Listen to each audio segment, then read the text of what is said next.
به نام خدا. سلام، من امیرعلی سفری هستم. میخوام واسهتون نمک بلوری یا تبدیل آب نمک به نمک خوراکی رو با یک آزمایش براتون نشون بدم. وسایل مورد نیاز برای انجام این آزمایش: قاشق، پارچه، خطکش یا مداد، نخ، نمک و قابلمه یا یک ظرف نشکن. درون قابلمه یا ظرف نشکنمون کمی آب می‌ریزیم و روی گاز قرار میدیم و شعله گاز رو زیاد کنیم تا وقتی که آب جوش بیاد. وقتی که نمک رو درون آب ریختیم با قاشق به هم می‌زنیم.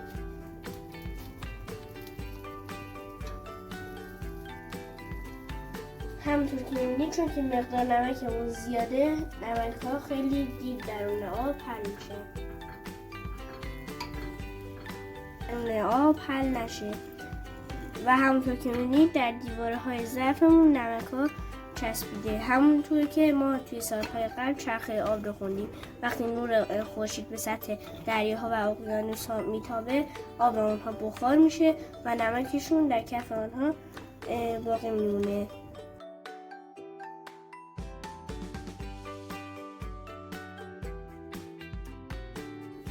ما کمی از آب نمک رو درون لیوان می‌ریزیم.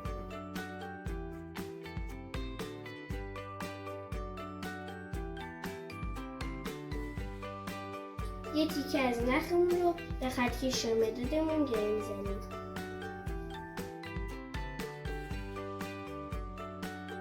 نخ رو درون آب قرار میدیم و دستمالمون رو روی ظرف قرار میدیم تا پارچه‌مون تا لیوانمون دمای خودش رو حفظ کنه.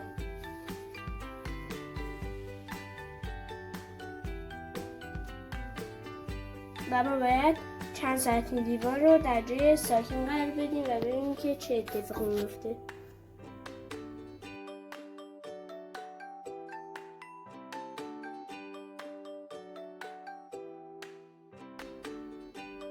من الان چند ساعت این لیوان رو به طور ساکن یک جا قرار دادم و همونطور که مشاهده میکنید کریستال های نمک به نخ چسبیدن و متصل شدن و نمک از آب جدا شده.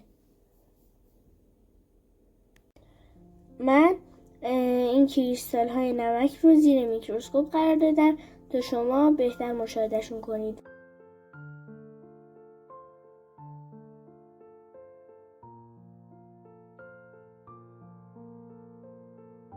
ذرات نمک رو کف دستم ریختم و همونطور که مشاهده میکنید شبیه مکعب‌های کوچولو هست.